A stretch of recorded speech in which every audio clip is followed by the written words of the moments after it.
දරුවෝ ජීවිතය ගැන ඉගෙන ගන්න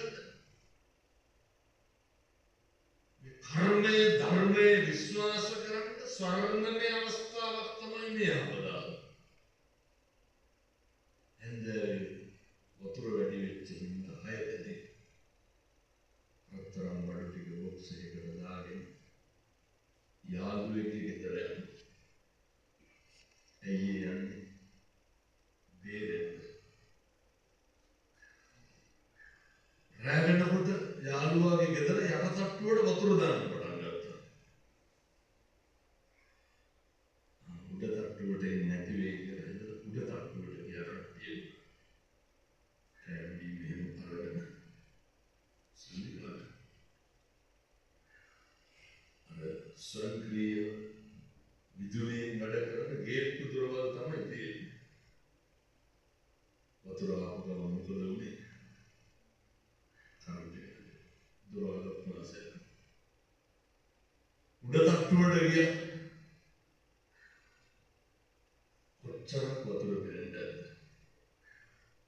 පරාලවල එල්ලිලා 6 දෙනා පෙරලා පිටියේ. බේරෙන්න ක්‍රමයක් නැහැ. ගෙදරින් ගියේ යාළුවාගේ ගෙදර ගියේ බේරෙන්න. දරුවෝ ස්පර්ණා පිට මැරෙන්න ඇති. එදා දවසේ වෙච්ච දවසේ රෑ ගම්පොළේ හාමුදුරුවෝ නගරෙමට කෝල් එකක් දුන්නා. විලාප විතරයි. හැම තැනින්ම ඇහෙන්නේ බේරගන්න කියන එක විතරයි. මමගේ හදවතින්ම ප්‍රාර්ථනා කරනවා අපි ප්‍රාර්ථනා කරමු. මේ ලෝකෙට මේ වගේ දේශනයක් කවදාවත් සිද්ධ වෙන්න එපා සාදු කියලා ප්‍රාර්ථනා කරන්න. ඒකෙන් ඒ වේසනයට සිංහල මුස්ලිම් කියලා එකක් තිබ්බද?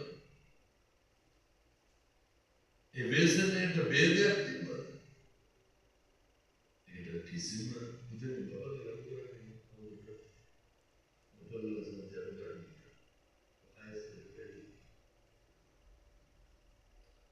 කිසිම ભેදයක් තිබෙන්නේ නැහැ.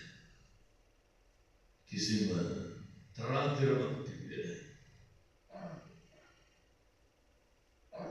සියල්ලක මොහොතක් තුල නැතිලා ගියා.